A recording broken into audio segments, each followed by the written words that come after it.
On today's video, we're going to show you how to do an e-brake install the cleanest way possible.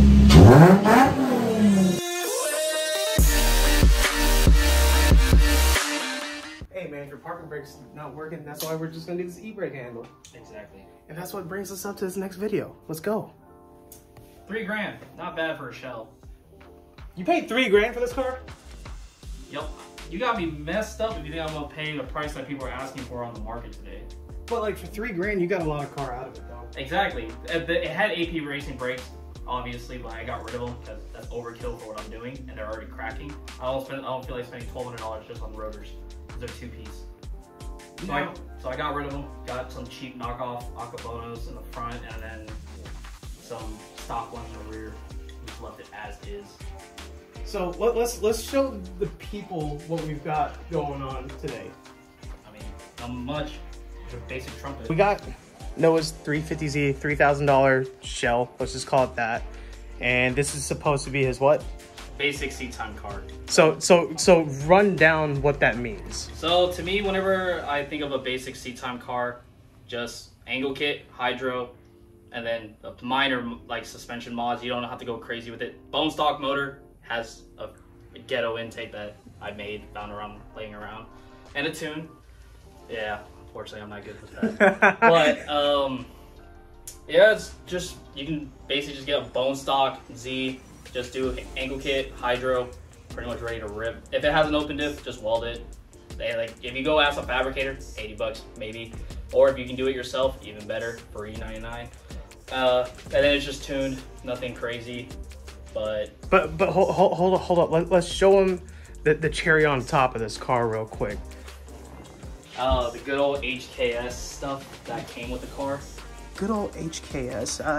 If you can pull up right here, it says HKS right up here. But here's the best part. Just got an HKS ECU piggyback on it, which is super outdated. But this red dot represents the latest model. Me and another friend on Discord, we're trying to do as much research as possible, like what this ECU goes for, what it can do, but pretty much there's nothing supporting it because you have to have a CD driver to even do any like tunes on it at all. That's whack. So, boys, hi boys. Waterburger. Hello. What a burger? Where'd boy go? Waterburger. The boy. The boy. What's the boy. The boy. So talkative. That looks delicious. I already know I'm gonna turn this shit up. All right, so this is a DE right here. Yep, 0304 DE. Now, this car originally came with an HR? Yeah, a rev up. It's a DE rev up. So it's an 06 chassis, but I didn't want to deal with the rev up issues knowing that they burn a ton of oil. So I was like, obviously, since it was a shell, I just went to a JDM engine depot in Dallas, got the trans and motor for like $3 grand. Took the stock wiring harness, plugged it up, threw it right in, and Dope. It started no problem. Dope. So don't mind the wiring harness. It's all this has to get cut up, cleaned up over here, but our main concern is back there. So right here we have the ABS block right here, and these are the lines that you've already plumbed in, correct? Yeah, this is the Chase base kit. Pretty self-explanatory. Obviously, it's labeled. So right rear. Rear left. Rear left. So you know it just goes in here, and it obviously has a T. So that way, whenever a fluid is being pushed through the ABS block, goes through the lines into one. And so the way I routed it, it's kind of hard to see, but there's a rubber grommet right here where the wiring harness goes through. I cut a slit in there and just kind of like fished my way in to get inside the cab, but be very careful. It's a wiring harness, so you don't want to nick any wires that you don't want to. Or nick any wires in general. But so he's talking about this line right here. Can't really get that far into it, but there is a grommet all the way in the back that runs this singular line. And all he did was he kind of just made carefully cut it back there. But what other people don't say, so what other people don't talk to you about the grommet is that there's a wiring harness right underneath it, so you gotta be just very careful. Make a small slit, use a pair of, I guess, either needle nose or some picks, and just pry it open and slowly just start cutting up until it opens up, and then you can run your hose brake line through brake line, that's the word. Run the brake line through and then into your interior.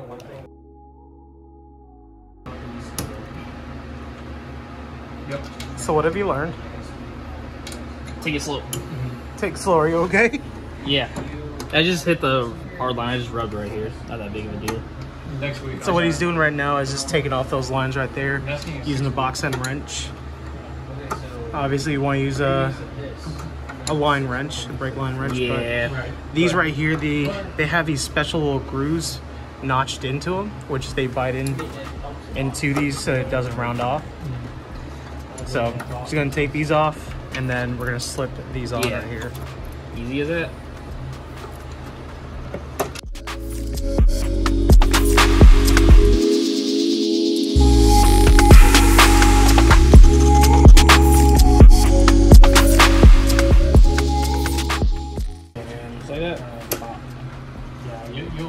So now that we've got this off, what we're gonna do is just gonna move this a little bit out of the way using that. And now, let's use these right here. If it'll focus. Come on, focus. The only thing I was just wondering is like, put these in by hand, because if you try to wrench these in without putting them in or starting in by hand, you're gonna cross thread the threads, and then at that point in time you're just gonna have to get a new ABS block because you wanted to, well, just kill time, and we don't do that. Take your time, don't be dumb. And I don't really care if I bend these. Then eventually at some point Noah's gonna pull these off and just rip off those lines because they go to the rear. Just a notation, this does tie into your regular brakes. Therefore, you will only have your front brakes whenever you tap that brake pedal up front. So just keep that in mind if you're gonna street drive it like me. So be wary. This is intended for off-road use. Off-road use. Yes, off-road use. We don't no street stuff. We don't do the illegal stuff like that bike. He does not do wheelies in that. Not at all. There's it's just protection. Yeah. Wipe off residue so that way you don't slip and bust your knuckles. You don't need that.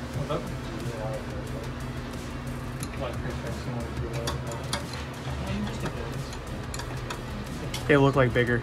Yeah. They are bigger. Quick tip, that wrench that we used from before, it was a 10 mil on this, and for this is probably going to be a 13. Maybe. Let's see. Just out of curiosity. Look, that ain't it. 12 doesn't fit for whatever reason. Yeah, that's.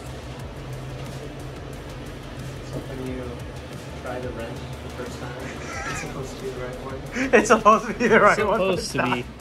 You change it and you're like, nothing's working. And then you go back Are to you that backing first up? one you tried and Oh, you're like, am I? Yeah. It's 7/16 is the only one that will grip. it's a lot of info. Yeah. So snug it up. Don't do it too tight. Yeah. Again, aluminum block. If you over tighten that, just even if you get a little too trigger happy with your arm, you're gonna rip off those threads. And then again, you're gonna be buying another aluminum block or ABS aluminum block, and you're not gonna be happy with that. See, finger tight. Even then, with just a finger, you still struggle to be wary. So now that these are on, we're now gonna take everything into the back. But first, we're gonna talk about that e-brake setup real quick. All right, so this is the line, the grommet. You also have to poke a hole on this end. Just be very careful. Again, There's harness. wiring. Can you pull on the wiring real quick? Yeah. Oop.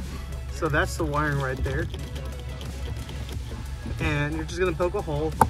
Be very careful. Use a clean box and wrench, or not a wrench, but a box knife blade, whatever. I kind of used a pick to poke a hole at it, so, and then I like used like a hook pick to like pull it back towards me, and like kind of went in. It's gonna be painful a little bit on your back, so just take your time. It'll suck, but you'll get it done. Just be patient. That's the virtue. So once that line's kind of ran through, you go up and over out of here, and then you run it to, well, right back there.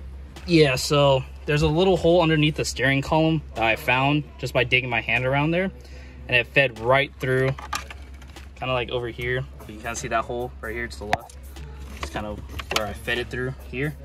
Came over.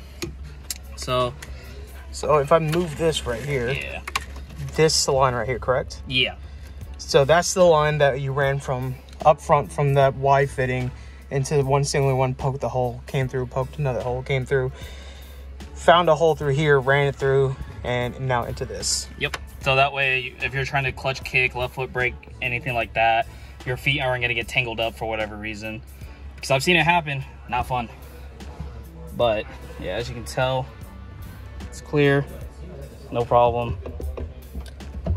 So why'd you keep it up here? Why'd you keep your handbrake up here than, you know, how other people do it down there? So the reason why I did it here was just because it's just easier. And also everyone's different when it comes to driving position. I'm 5'8", I'm short, all right? So me personally, I want to be not too close to the steering wheel, but just enough.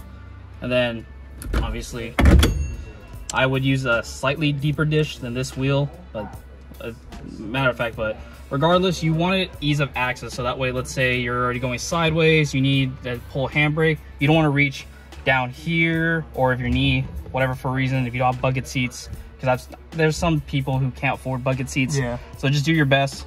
That's why the pad's here. So if you need to brace yourself like that, and then left foot brake, handbrake, whatever, it's just right here instead of you reaching all the way forward, which I've seen it up here, I've seen it here, but whenever they're turning their wheel, they'll hit their handbrake. You want like a good space. And then obviously, if you're curious on what handbrake this is a PBM Handbrake, the ball bearing version, which I 100% recommend. And everything is nice, tight. I'm not gonna say which brand. I know there's a certain brand, whenever you yank it on right, it'll actually break on the mount. So be wary on which brand you go with. I just went with PBM, it's nice. It's also adjustable, so if you want it taller, you can. And then 2 locking nuts. You like it, twist it, boom, ready to go. And then obviously what this bracket was fabricated by a friend. You can get one off Drift HQ or Injuku, whoever decides that stocks anything like this. Just be wary, some are all the way out here where your knee can hit, or if you can find the right one where it's in line with like a stealth setup, which I'm kind of gonna go for because I want like a street interior. That's why I have it here, but also I like the placement right here, so that way I can go back and forth, no problem. Then you should also gotta angle it right, because you're gonna have like a little AC module here, which I unplugged, it's over there. That's the AC module. Yeah, so usually it'll like kind of like elevate like this, so you gotta kind of have to play around with it. Honestly, if you're gonna do the same setup as me, do not get this master cylinder. There are 2 options on PBM's website, which is this option, or you can get the ones where these 2 fittings are offset to the right, and then that way it's a little cleaner look. So if you want a head unit in here, it's not going to be too crunched up, which I already plan on getting a head unit, but I'm willing to take the sacrifice because I didn't do my research. That's on me. But just do your research, figure it out. Hopefully you learn from my mistakes and just do a better job. It's not Honda things, bro. No, I'm not a drift boy. So to each their own, but yeah. I'm too broke for all that. Yeah, That's why we drive Civics. Yeah. I'm too broke, but here I am trying to make it the best I can. But Seat time. Exactly. Simple seat time. Don't do anything crazy. Keep your OEM gauges. Just be smart about it. Bro, just put a K in here. Call yourself Hurt Jr. and send it. Yeah, look at that seat time stallion, huh? We're gonna drill out the hole, well, at least the hole that we need to get the lines out. But Noah, would you like to apologize? Yeah, so it's a little further investigation with the blonde moment. Yeah, it's on their website. It's just a rough idea on where to drill into, but we kind of changed it, tweaked it a little bit, because you don't want to drill into your pinch weld, because obviously it's part of the chassis. You're not trying to mess up the chassis on purpose like that. So we kind of went slightly an inch above, almost 2 inches above. Yeah. But right here is, if you're looking from the outside in into the passenger side, I guess, well area, this right here, this line is the pinch well itself. Now what we did is, after just kind of looking from inside out and a little bit of math, we found out that if we go 2 inches up and about 2 3/4 inches over, this is where we should drill our hole. As you can see, we did make our pilot hole right here, and we're gonna make our hole just to get the pass-through fitting or the bulkhead fitting that's inside, and we'll just drill the hole right here. So yeah, the reason why we have it there is just so that way, let's say for example my wheel, this is 18 by 10.5 plus 15. But it's a 265 tire. Yeah, 265 with a 40 sidewall, which I typically don't drift on, but these were burners, so might as well. I usually run a 35 sidewall, but it's just out of necessity if I had to grip up my car for whatever reason. The sidewall or the inner lip of the barrel won't rub your line, and then there goes your hydro, and then you're out of the comp if you decide to go on comp. So just be safe. So what you're saying is, with this setup, with it being tucked away a little bit inside, you can have that final bout cloudy hot boy look. Yeah, the final clout fitment, if you will say. Everyone likes to drive dumb low for whatever reason. If you want to have some big chrome Johnnies, shout out to my boy Hurt. You can just fit them in here and run really low with a little bit of camber or to no camber, correct? Depends. Usually beginners, I recommend no camber and no toe, just neutral in the rear. That way you get a feel for the car. And then when you're ready, camber it in just a little bit. Like I would say like 1/2 degree with a little bit of toe in, you'll get more wheel speed and you'll slide faster. So with that little adjustment that we made, because Chase Bays does give you a rough idea of where to make the hole, but he's got a few friends and a few people that I know collectively that they said, hey, this would kind of roughly be the correct place to drill the hole. So let's get right to that. Our bulkhead fitting right here obviously has to pass through there, but this right here does not go through hole, does not go through, does not compute. So we're going to be using a step bit. Obviously in this situation, professionally, even DIY, you would want to use masking tape to mask off the area of how far you want to step into versus using a Sharpie, but we're trying to work with what we've got. If this is something you're doing on a weekend project and you're not doing this in a crunch, please use masking tape to stop, to know where you're going. And obviously to find the size that we needed, we had the nut right here. And all I literally did was just put it through where it stopped. It gives me an idea. I just Sharpied where it needs to be, which is a 5/16 from it looks like on the step bit. But I just Sharpied it because electrical tape didn't want to stick and I ran out of masking tape. It's 5/15. It's 5/15, not 5/16. Sharpie was covering, my bad. Oopsies. Perfect. Cool. Remember to take it slow. Don't go super fast or else mistakes happen. No, but I think we need to step it up. Okay. But that's why you measure once and drill 3 times. But that's why you use step bits to work. Can we measure 3 times, drill once? Hey, we're measuring as we're cutting. Fair enough.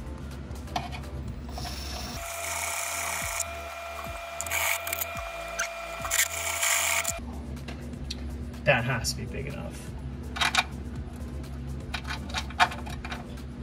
What he's gonna do is he's gonna get inside, run the line through, and we're gonna tighten it up out here. You have the nut? Yep, we're here. Take the nut. You want to take this? All right.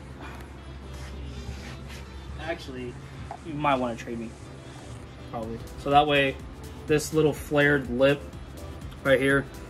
So let's say this is the... So you're saying this needs to go on the inside. Yeah. So and this like can stay on the outside. Gotcha. So I'll trade you. Here you go. Yep. I'll take that. There you go.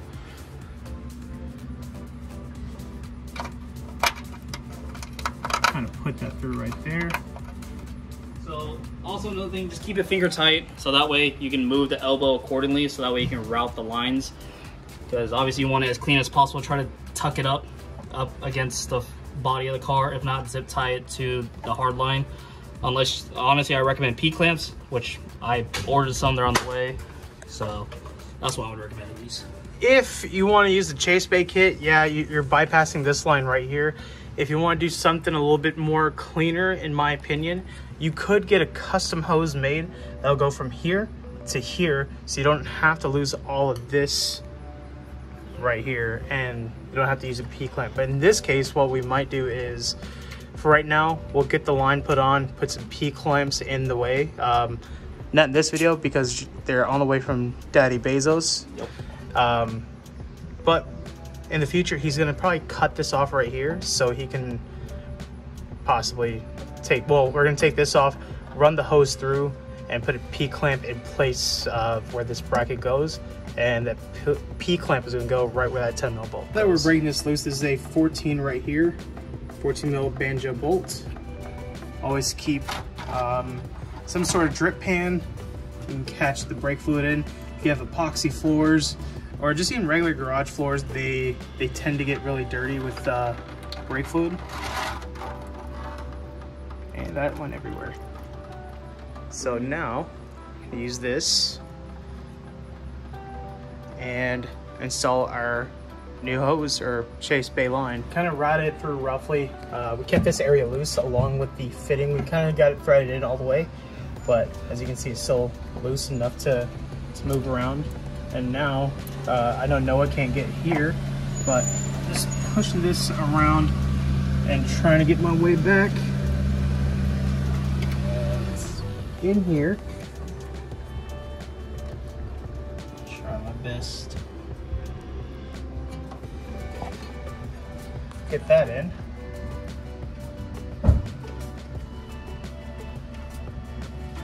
Now Noah's gonna have to come back, and then we're gonna have to find out how to actually properly route this and mount it up correctly. But for right now, at this point in time, I'd say this is actually not bad. Temporary use. Get it done. Just got done putting the other side in. You got everything fitted up, correct? Yep. All right, cool. So on this side, the driver's side, left side, to make this hole right here, you find this brake line bracket. From this point, you go up 2 inches, and that's that point right there, right above where the seam is, and then you go 2.5 over towards the inside of the vehicle, and that's the hole you're gonna make to run the other side of the line for that fitting that he's got in his hand right there.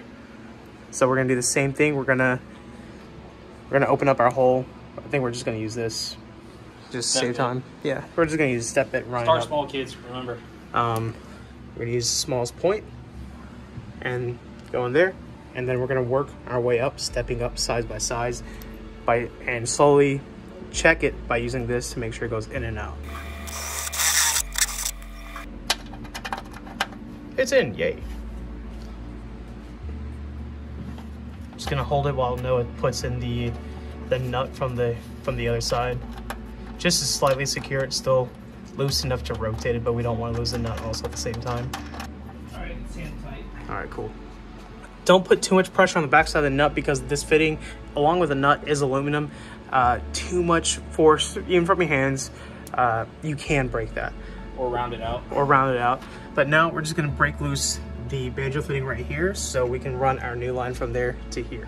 To mention that the banjo fitting itself is a 14, but sometimes in this case it is a little bit tough, so I'm gonna have to two-hand it. Well, I had to use the 2-wrench method because the previous owner or someone else who worked on it, I'm gonna guess his name is, we're not gonna name it. We're not gonna name him. He's a good friend, but he overdid it, he unga-tungaed it. But brake fluid coming out again. Take the old banjo fitting off, let it drain out. Make sure to catch all the fluid. And then we grab our new line, grab all this off, well, pull this off. I think we're gonna rotate this out. Yay. It comes off, 2 washers. There's one, there's the second one. Make sure to put one on each side of the banjo fitting itself. Yeah.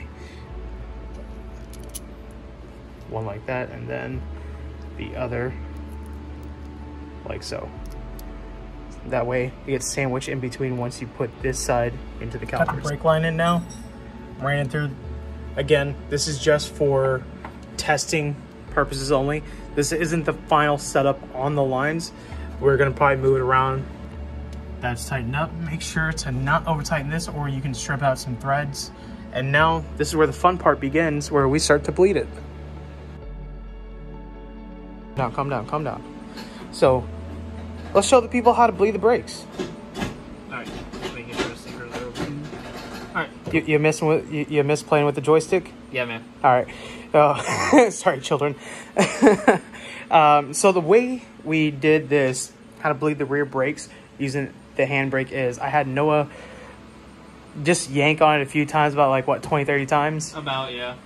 On the initial one, it took about 2 or 3 times, so about 60 pumps in total to get the first stream of brake fluid out of the rear calipers. You can do it one at a time.